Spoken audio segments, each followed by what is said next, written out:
एक छोटे से गांव में रमेश नाम का एक आदमी रहता था। रमेश अपनी मजेदार हरकतों के लिए मशहूर था। एक दिन गांव के सरपंच ने एक घोषणा की, कल हमारे गांव में एक जादूगर आ रहा है। वह गांव के बच्चों के लिए एक जादू का शो करेगा। सभी बच्चे बहुत उत्साहित हो गए और रमेश को भी उत्सुकता होने लगी। अगले दिन रमेश भी बच्चों के साथ जादूगर के शो में गया। जादूगर ने कई अद्भुत जादू दिखाए, जैसे कि हवा में ओढ़ती हुई टोपियां और गायब होती चीजें। रमेश ने सोचा, अगर मैं इस जादूगर के कुछ जादू सीख जाऊं तो गांव में मेरा नाम हो जाएगा। शो के बाद रमेश जादूगर से मिलने गया और बोला, मुझे भी जादू सिखाओ।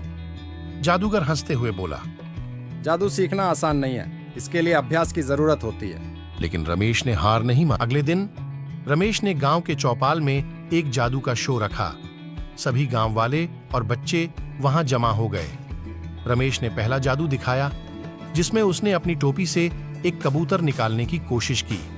उसने टोपी में हाथ डाला, लेकिन कबूतर की बजाय एक छोटा सा बकरी का बच्चा बाहर आया। सभी जोर जोर से हंसने लगे। रमेश ने सोचा, कोई बात नहीं, अगला जादू तो जरूर काम करेगा। उसने दूसरा जादू दिखाने की कोशिश की, जिसमें उसने एक रूमाल को गायब करने का प्रयास किया, लेकिन रूमाल गायब होने के बजाय उसके चेहरे पर चिपक गया। सबकी हंसी और तेज हो गई। रमेश को समझ में आया कि जादू करना उसके बस की बात नहीं है। उसने शो के अंत में कहा, मुझे माफ करना दोस्तों, मैं जादूगर नहीं बन सकता।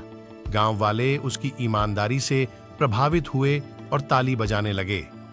इस घटना के बाद रमेश ने समझ लिया कि हर कोई हर काम में माहिर नहीं हो सकता, लेकिन कोशिश करने में कोई बुराई नहीं है। उसने अपने पुराने मजेदार तरीकों से गांव वालों का मनोरंजन करना जारी रखा और सबके चेहरों पर हंसी लाता रहा।